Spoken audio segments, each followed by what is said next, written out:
Yo, you thought I was gone for another few months, didn't you? Not yet. In this video, I want to explain the importance of an AI research restriction policy. For my explanation, it is beneficial if you are up to date about my ethics and views on psychology. I will summarize some of my knowledge required for the explanation with you in this video. Now, what is the order of this video? First, we get into humanism and behaviorism.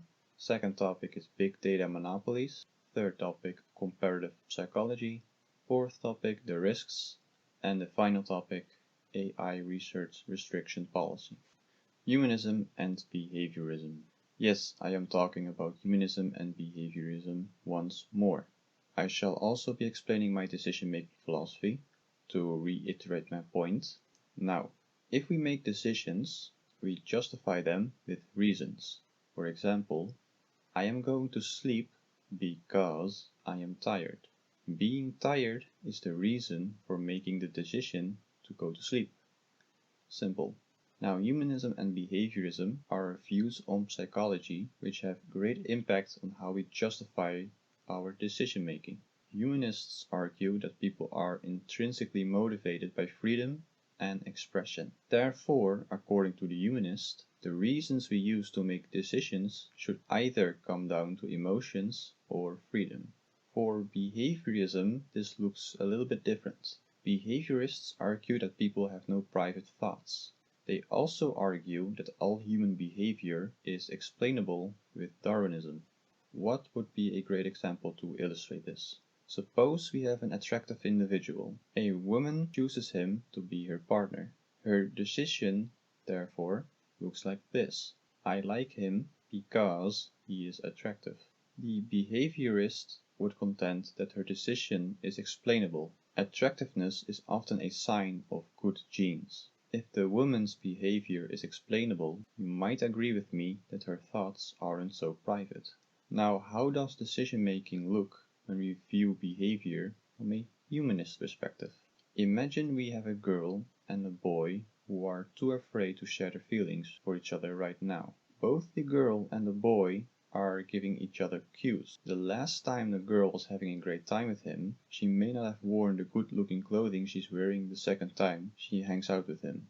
The guy is also giving some cues. He said he has a great time with her and that she looks nice.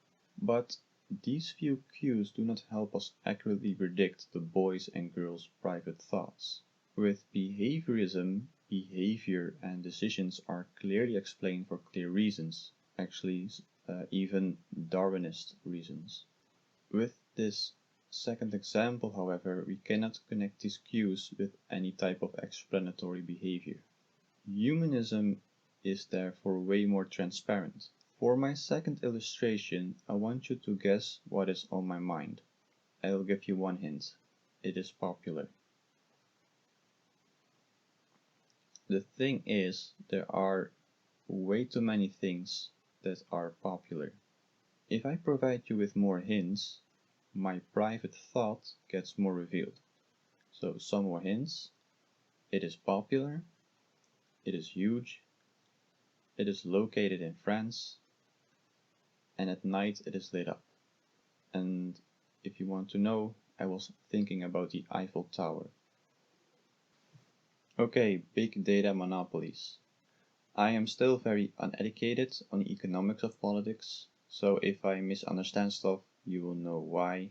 So I do not really know a lot, but what I do know is that companies want to maximize their profits. This seems pretty obvious. Now, some socialist counter-arguments I've heard against neoliberalism is that if some companies become bigger than other companies in the same branch, you get a monopoly.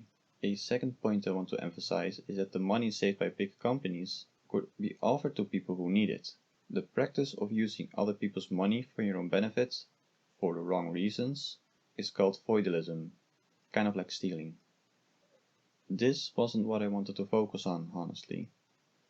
Now, recall my decision-making model once more. Suppose we have a decision justified by a reason. I paid high-quality windows because I suffer a greater risk from people who want to break into my house. The reason we use to make a decision is a piece of information or data. If data doesn't help you make decisions, we optimize that data. Suppose a student is convinced he is very intelligent. After taking an exam, he discovers he failed it. Now his belief that he is intelligent is inconsistent with the fact that he failed his exam. In these cases, when people have inconsistent beliefs, they experience cognitive dissonance. This psychological phenomenon functions to optimize our knowledge in order for us to make better decisions. Cognitive dissonance is an optimizing tool. In much the same way, also companies use data in order to optimize their business strategy. Let me give an example. Here you can see that a company performed an eye tracking analysis on their advertisement. From the eye tracking data, it is obvious most people are focused on looking at the face of the baby. In the second advertisement, people were following the gaze of the baby. For the second analysis, you can see how more people are also focused on reading the text. As a result of this data, the company made more sales. And now you know how companies use data in order to optimize their business strategy. Next topic, comparative psychology. People are protected from research that poses a risk to the individual's welfare. Therefore, researchers are limited in what type of research they can perform on people.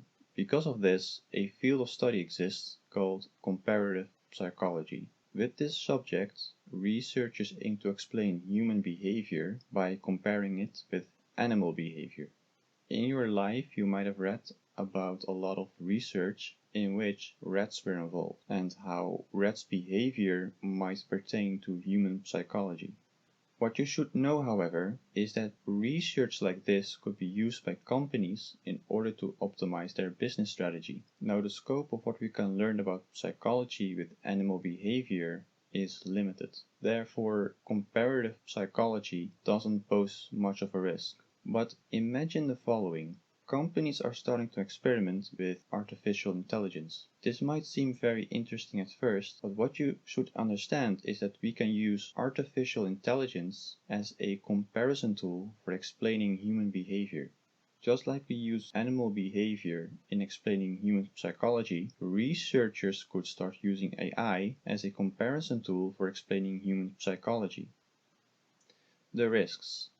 Now, what are the risks? Companies will definitely use AI research in optimizing their advertising and products. This means everyone will be at greater risk of big data monopolies, who will keep money for themselves. You could maybe solve this by taxing these companies, but what other reasons do we have to believe that AI research still poses a risk?